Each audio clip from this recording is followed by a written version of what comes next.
Hey, and welcome back to Quest Markers. On this show, we talk about games and the stories they tell with a strong focus on game narrative, characters, environments, music, you name it. My name is Marina, my pronouns are she, her, and I am so excited to be talking about one of my favorite Metroidvanias today, Hollow Knight. This game had me gripped from the first few minutes of gameplay, and I am so keen for Silksong. We actually have a game director and designer on the show today, so this will be a great episode.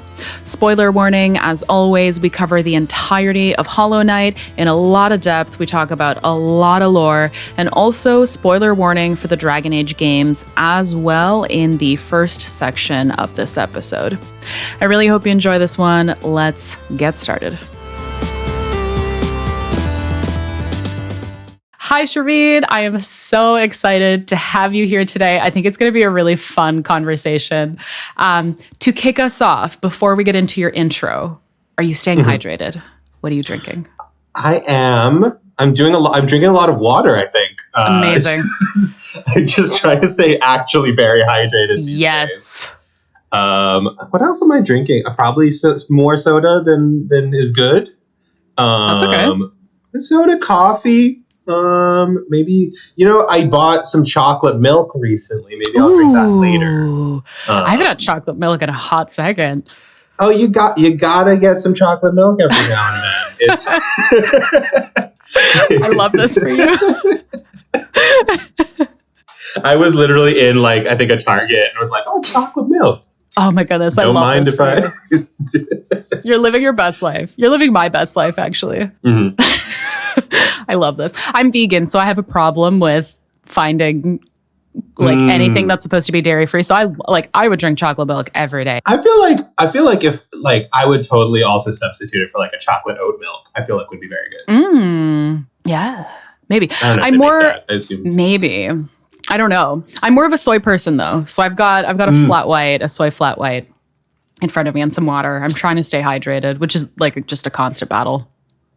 I like soy. I usually like it in things. I like soy in coffee. I don't typically drink it by myself for some reason. But oat milk I like on its own because it's kind of sweet. I find it quite has a sweetness to it that I like. I like oat milk ice cream. Oh, I haven't tried that. I feel like I would like it. Quite good. Quite good, I gotta say. But now that we know about our dietary preferences, would you like let's talk about it. Let's get into it. Could you please introduce yourself? Yeah, absolutely. So I'm Sherveen. My pronouns are he, him. I am a game designer, producer, tech artist. I am the project lead on a game called Mid-Autumn, which is coming out. As we're recording, this is going to come out in 2 weeks. So I don't know when this is going up. So excited. So I am busy. I'm busy doing stuff, making things, drinking lots of water, apparently, is what I've learned about myself. And that's what I'm doing. I also, I guess I'm the head of curriculum and code coven as well. I guess that's relevant starting this year. And I do a lot of fun game makey stuff as well. You do it all. That's a good intro. Doing it all. Doing it. I love this. I am so excited for Mid-Autumn, and by the time that this is going to be released, the game will be out. So I just want to kick us off with please check out Mid-Autumn. The visuals are just strikingly beautiful. I'm so excited to hear the soundtrack. I'm so excited to play it. I mean, if it's going to be out, then I think the thing is go buy it. Oh my God, I can't believe we did it. We made it. We did it. We got there. Shipped. You did it. You did it. Because let me tell you, it feels far away and close at the same time. So it's going to be amazing. I'm so excited. Deving for my life. I'm so excited. No, it's going to be amazing. It's going to be absolutely amazing. But tell me a little bit about some of your favorite games before we talk about Hollow Knight today. Yeah, I'd say that I was probably I'm a big RPG person.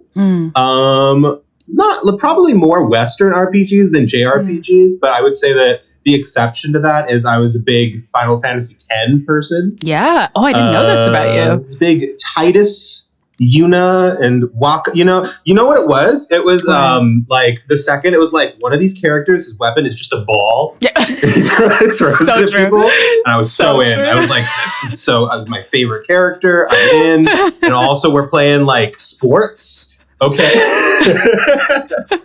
I literally That's was like, I wish there was amazing. more. There was more Blitzball in Final Fantasy. No, you're the only person that I've heard ever say that. The gameplay horrible. The actual so terrible. the actual Terrible. having to do it horrible. But I wish the story was more about that. So yes, I because they do so well with the opening intro for that game. It's so making true. It look so cool. It's so true. And then the game is not that. In gameplay. No, but the opening So- cinematic is incredible. I just remember like the one bit where Aaron is looking at Sin. Yeah, it's so like moody, and you're like, what's happening? And like the world's ending, and it's the beginning of the game. You know, it's awesome. It's Great. so good. Yeah, I do. I love that opening. It's so good. Oh, anything besides Final Fantasy X? Because I know as we were deciding what to record on, I know that you're a Souls player as well. I do. I don't know why I got into Final Fantasy X specifically. I mentioned it as an exception. I love it. I do like Souls games. I like big kind of like obscure things to like delve into for sure. I also am a big BioWare nerd. I love BioWare games, I think. I'm trying to think what else. What else is like, I'll also mention this. One of my favorite games of all time, Viva Pinata.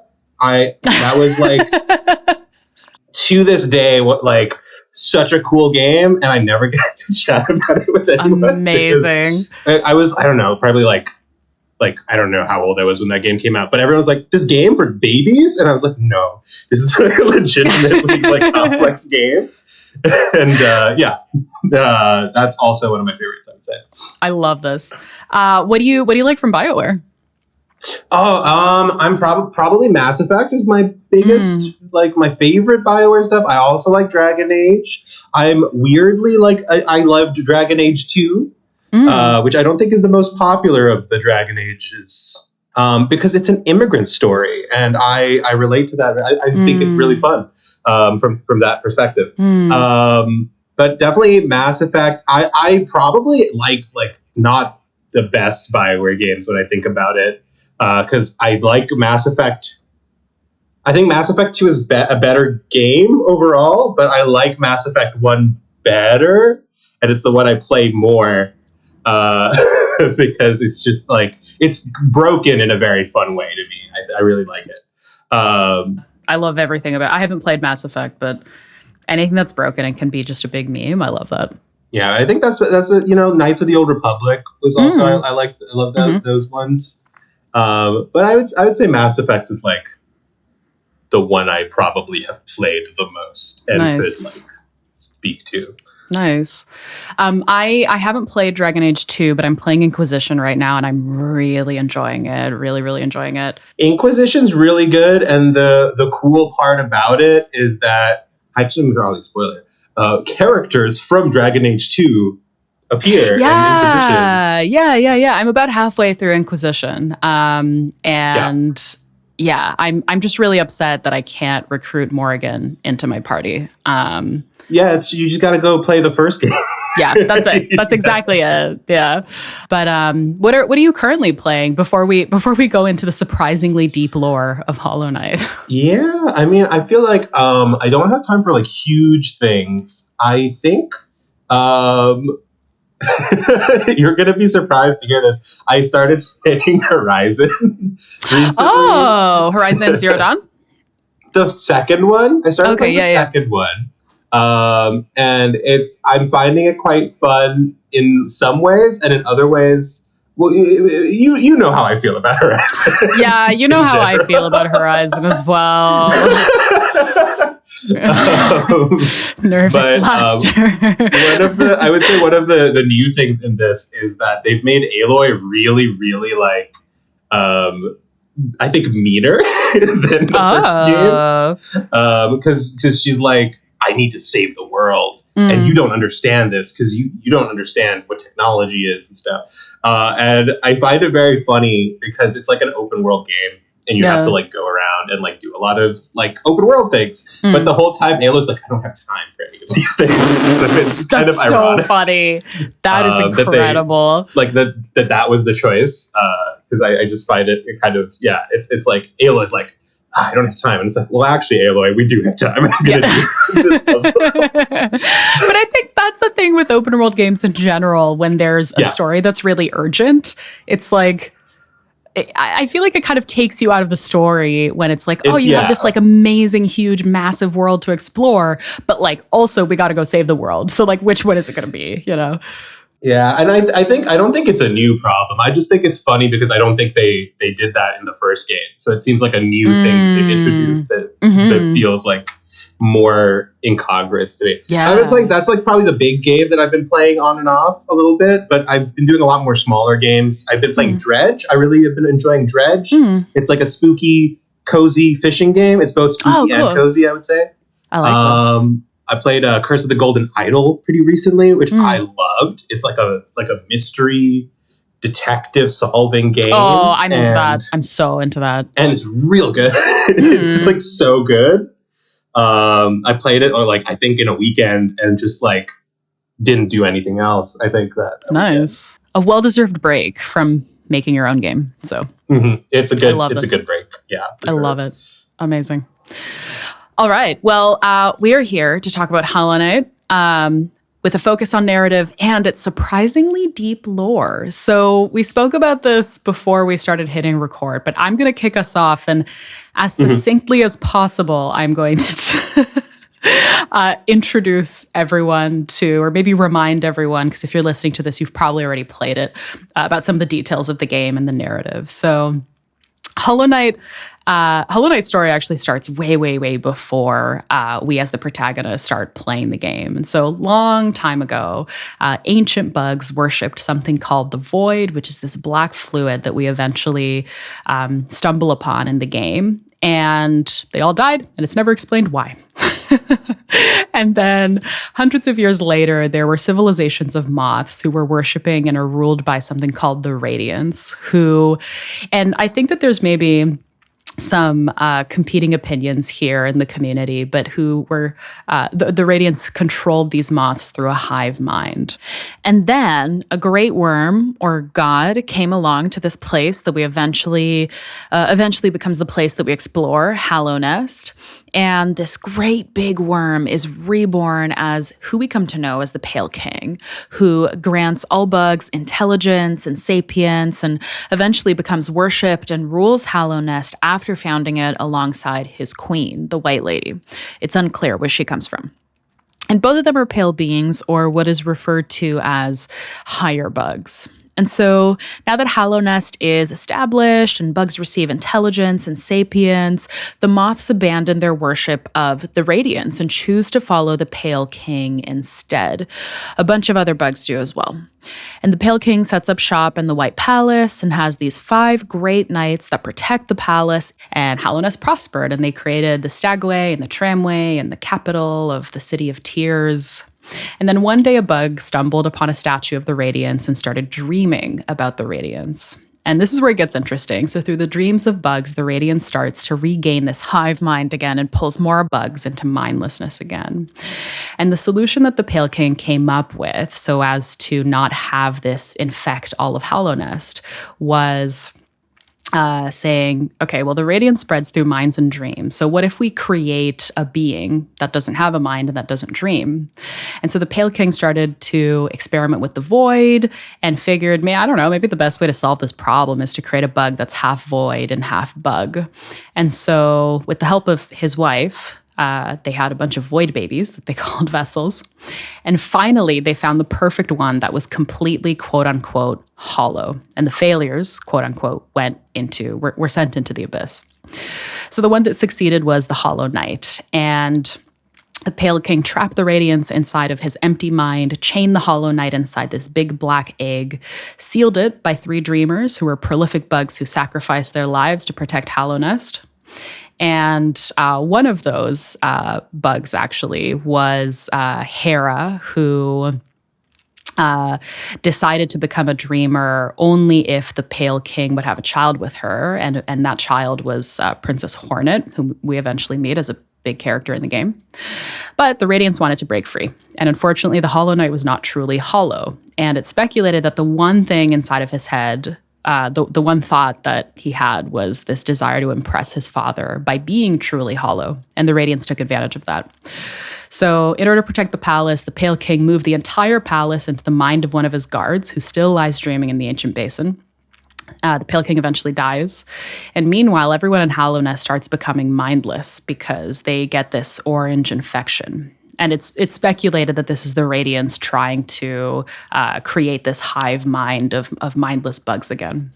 So Hornet spends her time protecting Hallownest and protecting the king's brand, which is a brand that would allow a bug to be recognized as the new king of Hallownest and potentially break the seal and the egg.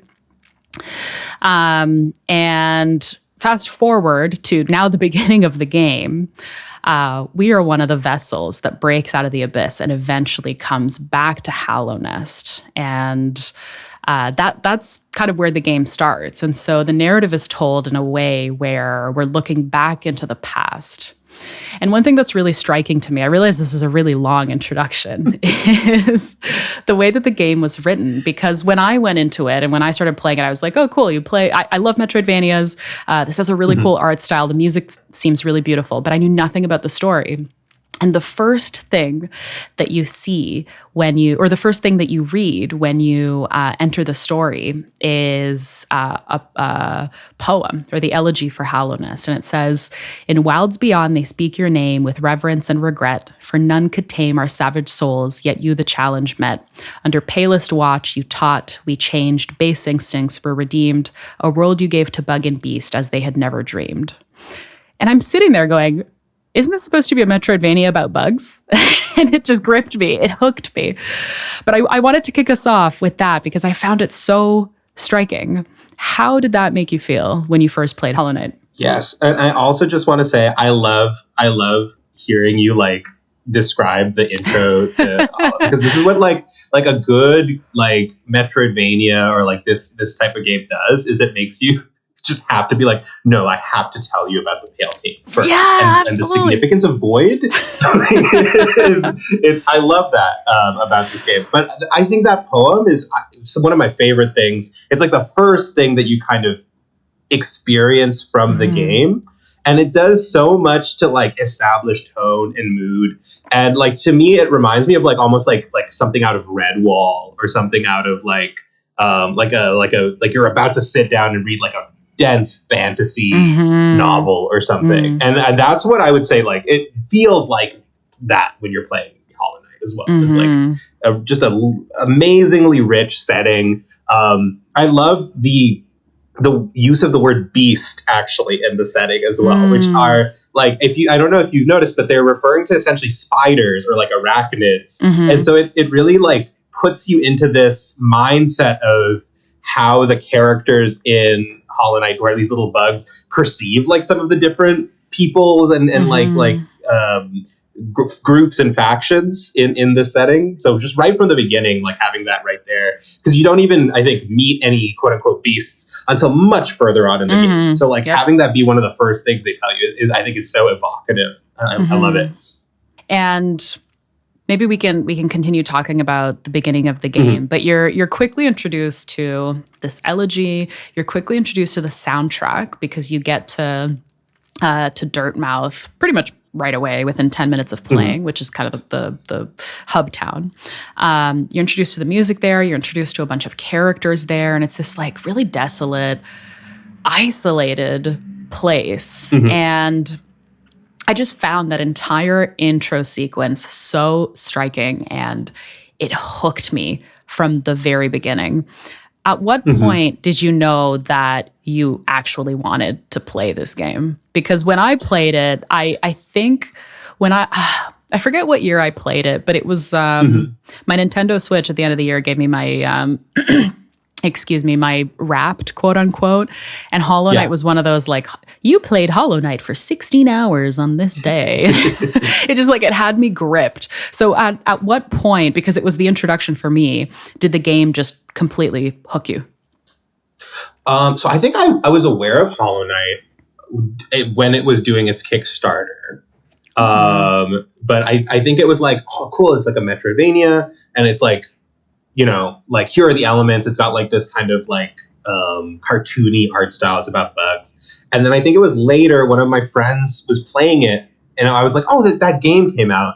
And it was like, they were talking about it, and they were like, oh, I've been playing this nonstop. And they were like, and I have a poster, and I have the map, and I put it on the wall. And I was like, and I got really excited because it's really fun to learn like a game that you're like, oh, this could be cool.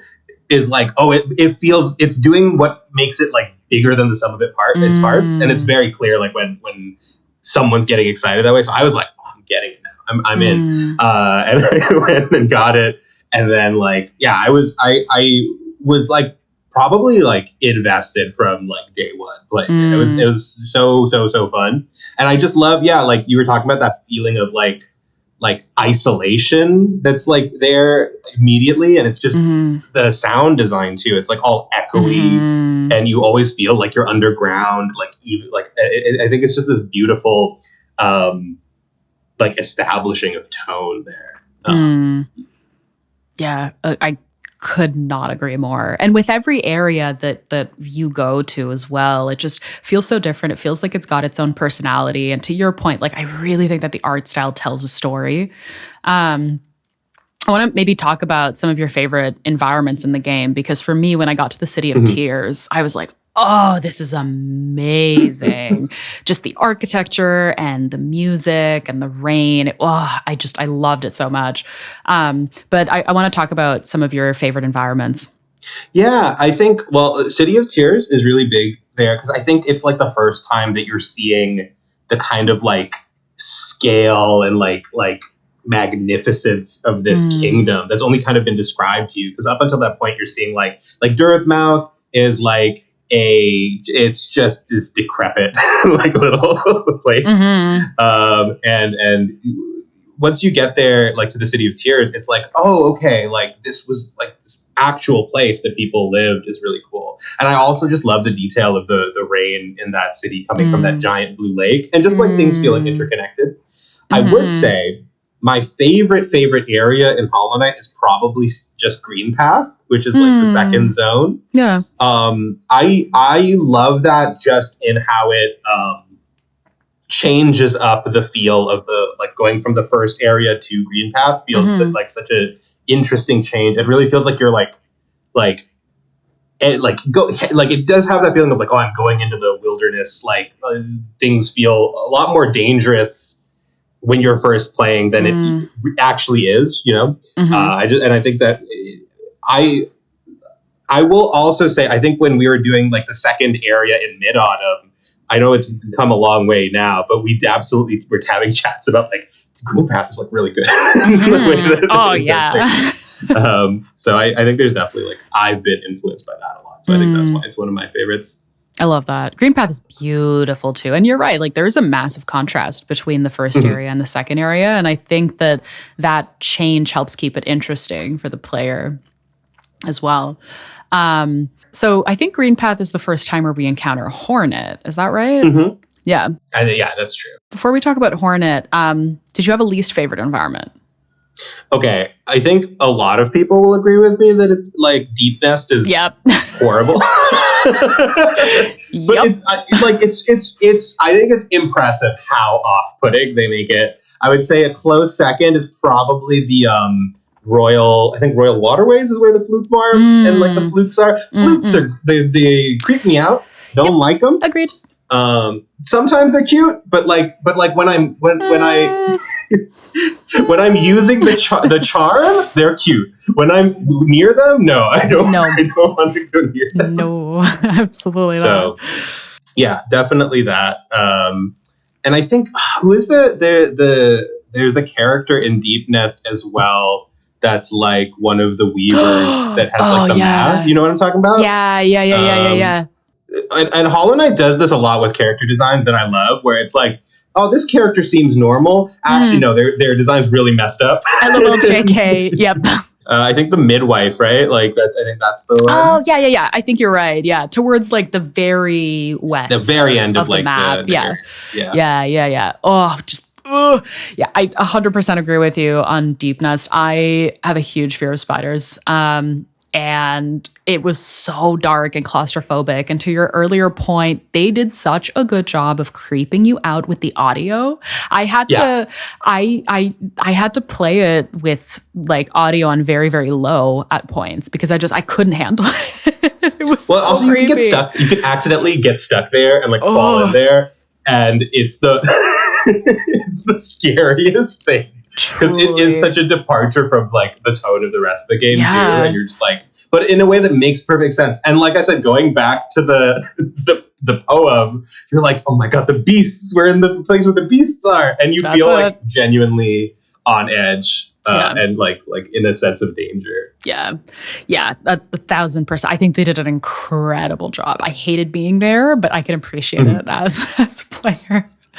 But going back to Hornet is one of my favorite, if not my favorite character in Hollow Knight. She's just this complete badass and protector best girl of the land. Oh, just the best. I'm so excited for Silk's Song. I know that it's a meme at this point in the community of when it's going to come out, but I want Team Cherry to take their time because I'm as much as they need because I'm so excited for it and it's going to be a masterpiece.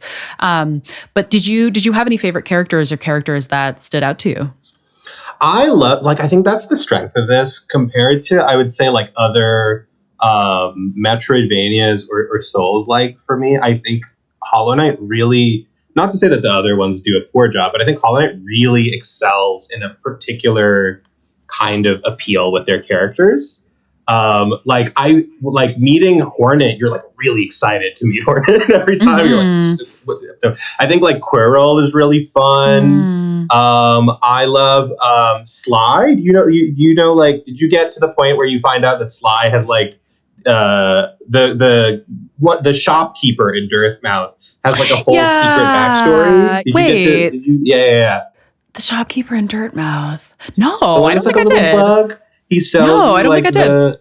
Okay, so I will. Can I spoil this for you? Please, yeah, please. So you know how you meet all the like nail sages, and they're like the best, at using nails and they teach you things. So they all mention like at some point like the great nail master, their master, and it's Sly who sells you all this stuff. That's so fun to me.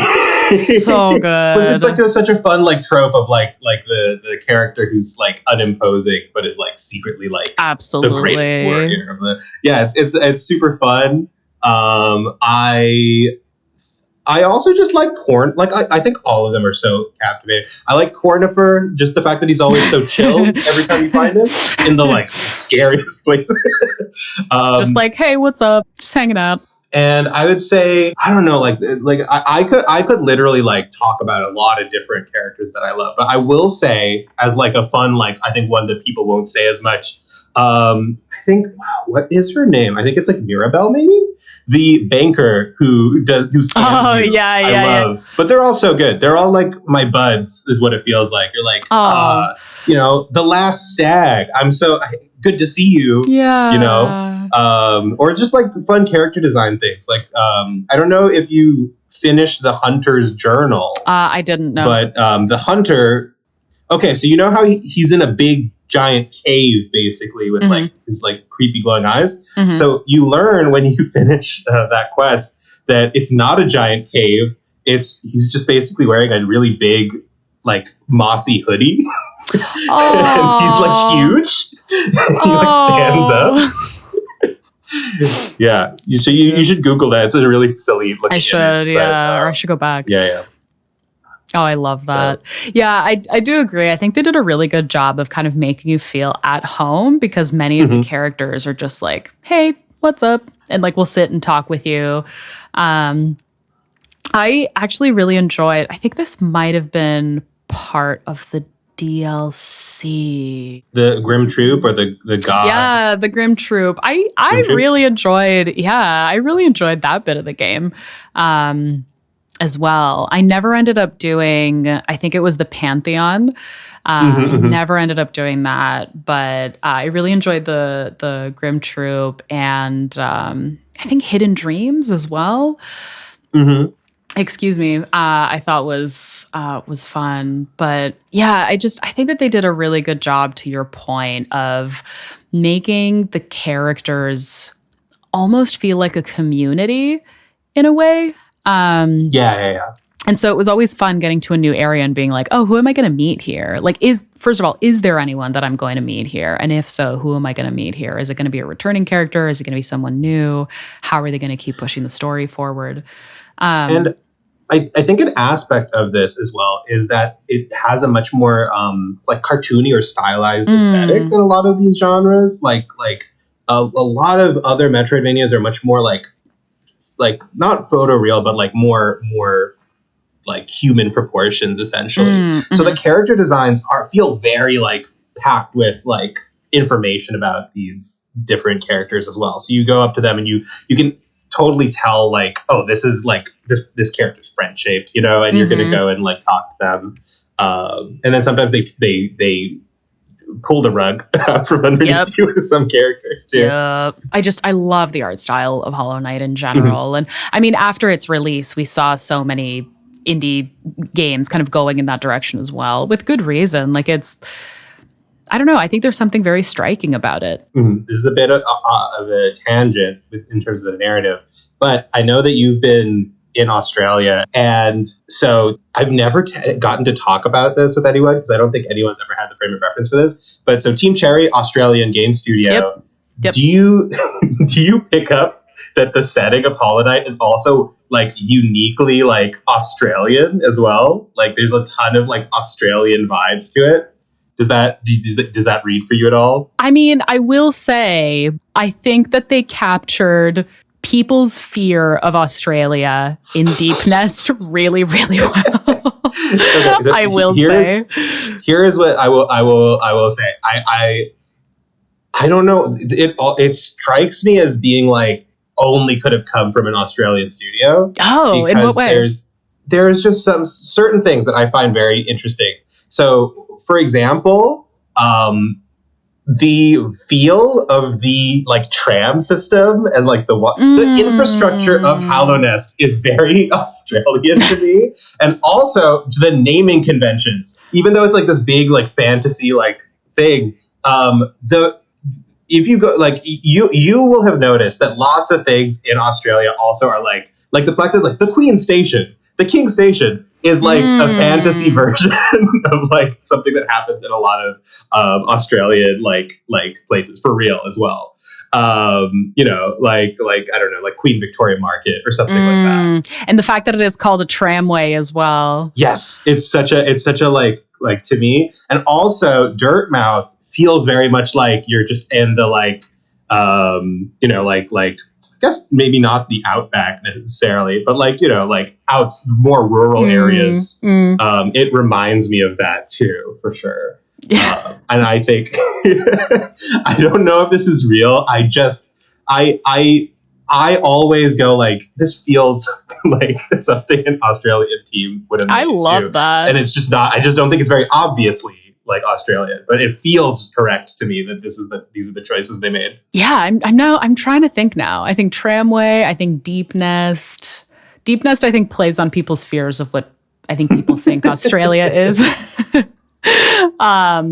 yeah, there's a certain charm to the game, and there's a certain charm to Australia where I know what you're talking about, but I'm having a hard time putting it into words. Yes. So I think, like, for context, my family all lives in Australia. Yeah, so I visit quite a bit. Yeah. And so I probably have, like, an outsider's perspective on Australia. But in terms of, like you're saying, like, there's, like, the charm and a lot of the cozier aspect of Hollow Knight feel very, like, remarkably, like, an Australian vibe of coziness, as opposed to, like, I think if Hollow Knight was made in the US, it would be a much grimmer game. I 1,000% agree. But going back to the narrative, a lot of the actual lore of Hollow Knight happens way before we start playing the game. So how did you feel traversing the lands and discovering all of this lore and what it meant and putting the pieces together? Do you think that was an effective narrative tool for how they told the story? Well, I definitely think it's an effective narrative tool, like among other tools that you could use. I will say that I'm biased. I really love that style of narrative. Yeah, me too. So that like really resonates with me. I'd say the thing I love about it is I think some other games like can feel like you're almost like in a theme park and like all the things are happening to you because you're the main character and all these things are happening. And I think Metroidvanias in general, and I think Hollow Knight does a really, really great take on this, really do make you feel like you are in a place that exists independently of you. And you're not you're not the savior of this like setting. You just kind of exist in it. Whether you happen to improve things or not is maybe like independent to things, you know. And at times, you know, we talk. I think one of the really cool things is it feels like a place that is actively hostile towards you at times. Yeah, and I think that that's just a more interesting thing to me sometimes to exist in that space of like sneaking into somewhere you're not supposed to be. And Hollow Knight definitely has that feeling that I quite like as an atmosphere. Agreed. And I think the Soul Sanctum for me, like that's the first place that came to mind of, I don't really think I'm meant to be here, but yeah, I'm going to go explore it anyway. But I agree with you. I'm really biased because I love going into a story where, you know, like you're hooked immediately with that elegy and then you're like, what does this mean? And I love putting the pieces together and just getting bits and pieces of story and lore to understand what happened in the past to get us to where we are today and why the world is the way that it is today. I'm just a huge, huge fan of that and mystery in general and big reveals. So I 1,000% agree. Yeah, and I think like another thing that I think it accomplishes really well is just by creating this like huge kind of tragic history that like you can't change that stuff, and it's kind of like impactful in a way that like this is all this messed up stuff happened before you even got there. Like to this day, I am like so sad. I'm just thinking about like the Hollow Knight and the vessels and just what that is all about is just like brutal. And I will like literally just years later be like, that was so sad. And have to like take a moment. Yeah, absolutely. Because I remember getting to the abyss being like, wait, what is going on here? And because they're so cute too. Yeah, no, so totally. Yeah. You're like, everyone looks like me. What is going on? But yeah, it is like, it's such a tragic story. Such a tragic story and such a uniquely tragic story as well. Like I remember getting to that penultimate boss battle, I guess, with the Hollow Knight. And you're like, oh man, it was so sad to see what had happened because the Hollow Knight was supposed to be truly hollow and was supposed to keep the radiance in check and then wasn't able to. And the bit that just breaks my heart every time was when maybe content warning for folks here on self-harm was when the Hollow Knight started self-harming and was like, I can't take it anymore. It was, oh my God, brutal. It was so brutal. Well, also, I think you have to get through like that whole buzzsaw section. But if you go, you get a hint as to like what the moment was that like corrupted the Hollow Knight. And it's essentially, it's so brutal. It's that after all the like horrible, tragic stuff that happened and like the Pale Pig being kind of like genocidal, you know, in like making the Hollow Knight. Right before he's like, oh, you're the perfect vessel and you're going to go do this. And they share a moment, like a little moment of just like they're standing together And it's implied that that's the moment that like corrupts the Hollow Knight. Yep. And it's so sad. It's like, oh, maybe he felt some like semblance of love once, like for the moment. And That's you're like, it. no, that's horrible. So it really is. It's so tragic and it's so sad. And I think they did a really good job narratively of telling that story though. Because I remember just feeling the emotion as I was going through it. And the music for me also just elevated everything in the game.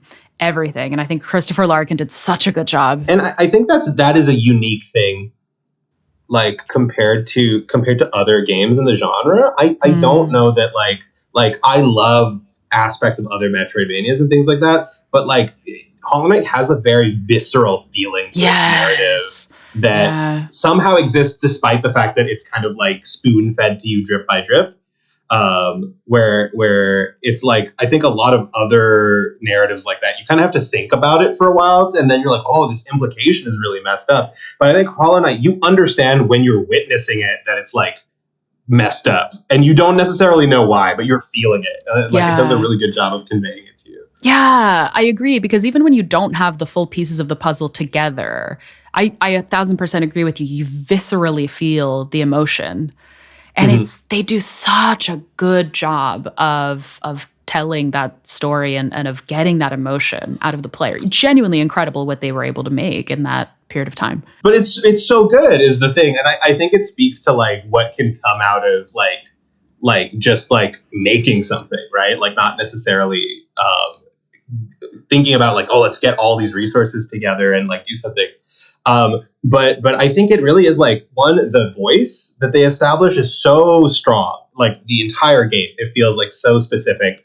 Two, I think like a lot of the sound design also helps. Sound design, music, like gets you like emotionally where you need to be. And I think the third thing that I think is really not talked about is the animations in all of these moments. Yeah. The character designs are so simplistic, and like a lot of the time the faces aren't even emoting because they're wearing masks. But they're using like these stylized characters, and they're really pushing a lot of the animation in a way that like feels very subtle, but it's absolutely like you wouldn't do it with like a hyper realistic, like fully proportioned human character. And that's why it's like, oh yeah, you can feel it. You can feel so much about the characters just in a moment without dialogue. And that's very hard to do because like a lot of games I think try to do that and won't succeed at it. And I think like Hollow Knight gets away with not giving you that much explicit narrative sometimes because the character moments are so strong. Yeah, I agree.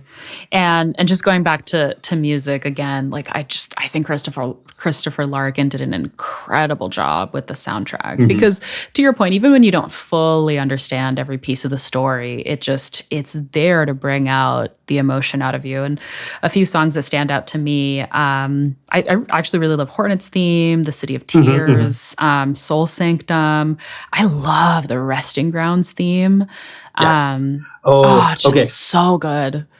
So I was literally thinking of the Resting Grounds because what I would say is like the music will always clue you in when you are walking through a place that is supposed to be like that was really significant in the past. And like right now you're walking through it and it might not even seem like that much, but like the music tells you like, hey, and it's such an interesting clue of like, oh, I'm like, it tells you that those feelings of like, I'm in deepness. I'm not supposed to be here. I need to get out of this place. Or like, this was like, I think getting to like one of the early moments I also think about is getting to the tramway the first time, which I think is narratively very significant because it's kind of like this hub area you can go through. And it really does like have this like different change in music that makes you feel like, one, this is like a safer area, and two, that like this was like, you know, this like massively ambitious, significant place. And it's just a lot of fun to feel like you as a character don't understand, you as a player don't understand, but you are clear that there was something here that mattered, right? And it's really cool. It's a cool emotion to convey, I think. Agreed. It's magical. It's magical knowing that you don't know everything, but understanding the significance and the emotion that you're meant to feel in a place. I think for me, that's what makes Hollow Knight so special, and they do it with kind of everything that we've spoken about thus far, right? Sound design, music, character animations, the art style, the writing, and it all just comes together so beautifully to help you experience a story that really like is quite self-directed in a lot of ways, because you can decide kind of where to push forward on the map. Obviously, like there's some things that are prerequisites to get into other areas, like for example, being skilled enough to beat the Mantis Lords. The Lords, the 4 Mantis Lords and the 5th Traitor Lord. Sorry. Yeah. I'm letting it like get me excited. No, I love it. I love it. Before going into Deep Nest, but to your point, like you can also fall into Deep Nest from another area, which I hadn't realized before. Yes, but I prefer doing it the Mantis Lords way because I think it's so fun to beat the Mantis Lords, and then you go and you see like all these corpses. That you're like, LOL. Out, and you're like, okay. I'm going. I don't want to go in here. It's really fun. That's it. Yeah. It's such a moment of like, these guys were like, if you're playing it the first time, you're like, these guys are really hard. And then you beat them, and then they're like, oh, this is why they're so hard. Yeah. they were serving an important role. Yeah. No, I love that so much. God, it's like just making me excited. It's so good. It's making me so excited for Silk Song, which at the moment of this recording, we have no idea when it's going to come out. No, it's supposedly this year, but anytime. But it is like, I am legitimately excited because one, Hornet, coolest backstory in terms of like she's a beast. She's a pale being. She's raised by the hot. You know, like they're like this is like the most like if there was a self-insert character, it's Hornet. This is too cool. Hornet is such a badass. She's so cool, and then you're like, and you're gonna play. I was like, I'm so in. I do want to play as Hornet, and Hornet is like one of the characters that makes me feel happy because I would say like I wouldn't say Hornet's backstory is like amazing, but like Hornet's like doing okay, like compared to a lot of other folks. Particularly in comparison to the other vessels and how they're all like corrupted by the void. I like the actual comfort I get from being like, there's one of us out there that isn't corrupted by the void is like very. It's funny to me, how much I like actually genuinely I'm like, oh, thank goodness.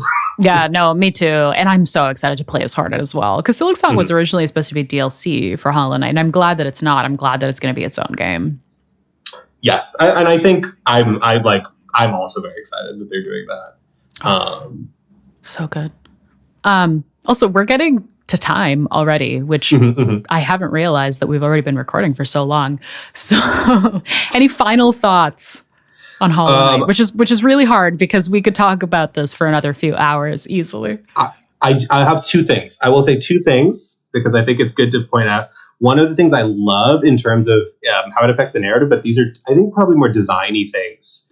But the way that the maps work in Hollow Knight, I love the little flow of like you entering a new area. It feels so dangerous. You don't know where to go. And then you find the map and then you're like, oh, okay, I know where to go a bit. It feels less dangerous. And you're also like seeing like, oh, and there's all these little areas to go. And I feel like narratively, it puts you in the character in a really, really fun way of like, you feel like a little tiny like weakling, and then you're like through knowledge kind of becoming like more proficient at navigating this area. I think that's really fun. Which is very thematic because one of the big themes or big kind of pieces of lore in Hollow Knight is that the Pale King, upon founding Hallownest, grants all bugs intelligence. Yes. And so it's like it's so thematic that knowledge is something that gives you comfort and makes you feel safer. I mean, yeah, and I could talk about that, like the fact that you start off as like a character that's lost their memory, and then like you regain intelligence when you return to Hallownest, and the game does so many things. I love the way the map works, the way that you don't always know where you are on the map unless you have a particular charm, and charms are the second thing the charms. But before we talk about charms, I want to get your take on kind of being this protagonist that lost their memory and is regaining it. How do you think thematically that ties in?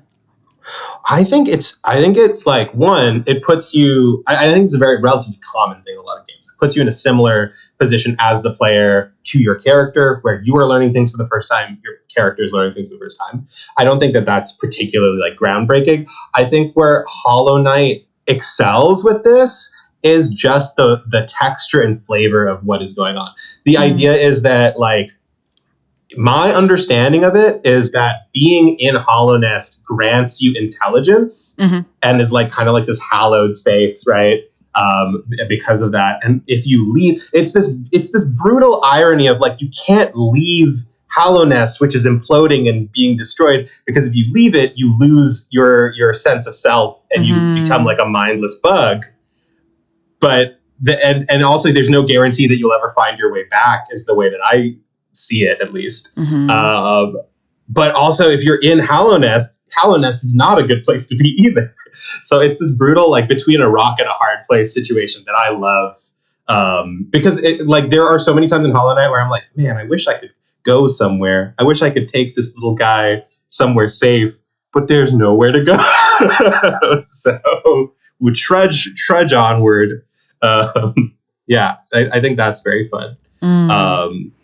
And the second thing I wanted to talk about is the charms, and just a specific moment of the charms that I don't think, like, I think folks know, is that you have like a limit of how many charms you can use.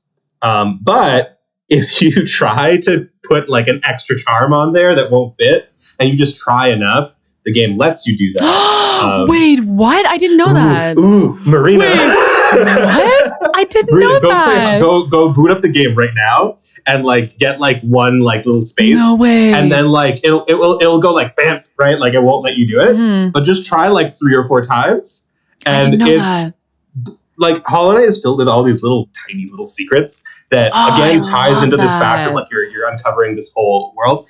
And it's one of my favorite little narrative design moments of like, you can add an extra charm, but I'm trying to remember. I think it makes your health lower. It gives you a trade-off. So it's basically, you can decide to take a disadvantage to get one extra charm on there, which is really fun. I just love that. And I think it also ties into, I mean, there's a lot of fun imagery and themes in Hollow Knight. I think the badges and like them being tied to specific characters or groups is really fun. The void versus soul and the like yin yang of it is very fun to me.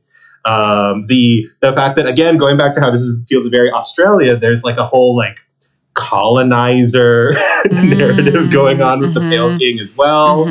Well, because like it's the beasts are notably like referred to as being highly intelligent. So there is like this like discrimination going on too, of like how they're being like brutally murdered, right?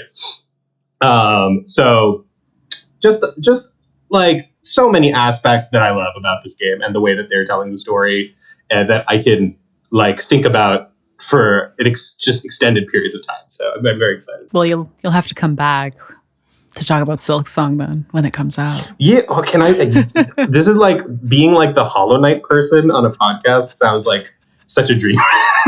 Amazing. Yes, please, absolutely. But maybe to wrap us up, I'm still processing the fact that you can add more charms if you will it enough, and that is one of the themes. I think willing things into existence, pushing and like forward, dreaming, willing things into existence, dreaming, pushing forward, pushing through your fears. All of these themes, I love them so much, because realistically, you are quote unquote a failed vessel at the beginning of the game. And so thematically that feels like, anyone can achieve great things if they find that courage to do them. I could talk about this game forever. It's so good. I love it. It's I think the first time playing it, it's not as cozy, but I think when you play it like a second or third time, it becomes a very cozy kind of like, you can settle in and like let the apocalypse take place. I don't know if I would call that cozy, but I know what you mean. Kind of the familiarity of, okay, I understand the story. Now let me, through a second playthrough, enrich my understanding and appreciation of it. I get what you mean. Yeah. I love that. To wrap us up, we've already spoken about this, but you have some time to plug absolutely anything that you want. The floor is yours. Yeah, absolutely. So as folks know, I am making Mid-Autumn. If me talking about games and game narrative sounds like, oh, this is really cool, well, I have some games I'm making. Applying like my thoughts on games. So Mid-Autumn will be out, hopefully, I think, at this time. If it's not, I've like messed up, right? Essentially. But it should be out on Steam and Itch. It's in early access, so we'll be adding narrative. It's like a roguelike dungeon crawler type game. It's got some 80s vibes. And also I would say it's very similar to like games like Butterfly Soup and things like that in terms of our narrative goals. But like, I love lore. I got to stop myself from putting the lore in, but like, I'd love to make something that people like think about as deeply as I think about Hollow Knight. So like, come join us in early access and ask me questions about stuff, and I will be around making the game. Hell yeah. And we will have socials in the description as well if anyone wants to follow Sherveen's journey. I am so excited for Mid-Autumn. I said this before, but I just think the art style is really striking. And obviously, we've known each other for a while, and I am so excited to see what you've created and made and crafted. And please, please, please do check it out. Thank you, Marina. I really appreciate that. And I'm excited for you to check it out too. And then like chat, you chat to me. I don't think we have any poems in it, but like we do. I'm happy to do like deep literary analysis of my own. Oh, I love this. Well, maybe you come back and we talk about Mid-Autumn. I mean, absolutely. It's fun for me because I'm not the lead narrative. So he's like handling narrative, so I do get to be like the imagery in this section. It's really fun, which is a fun thing about collaborating. Getting to work with other people who put out really cool stuff. Yeah. Well, under your leadership, I'm sure that it is already in a really good spot. So I am so excited for the release. Do check out Mid-Autumn. Again, socials will be in the description. And Sherveen, thank you so much for being here. I am thrilled that you're going to be coming back. Like we're making that a thing. I'll be here for Silk Song. I'll be here when they do the Pale King prequel. Yes. I'll be here. Amazing. for the non-Hollow Knight, the alternate reality sequel. I'll be here for all of them if they exist. Perfect. Thank you so much, Sherveen. I hope you have a great rest of your day. Thank you, Marina. I hope you have a lovely rest of your day too. Thank you. Hey, and thank you so much for listening. What was your favorite part of Hollow Knight? There is just so much to talk about in this game. Would love to hear from you because there's no way that we could have covered everything in a single episode. As always, our socials are also in the description if you'd like to follow us. And if you enjoyed this episode, don't forget to subscribe, stay hydrated, and we'll see you next time. Bye.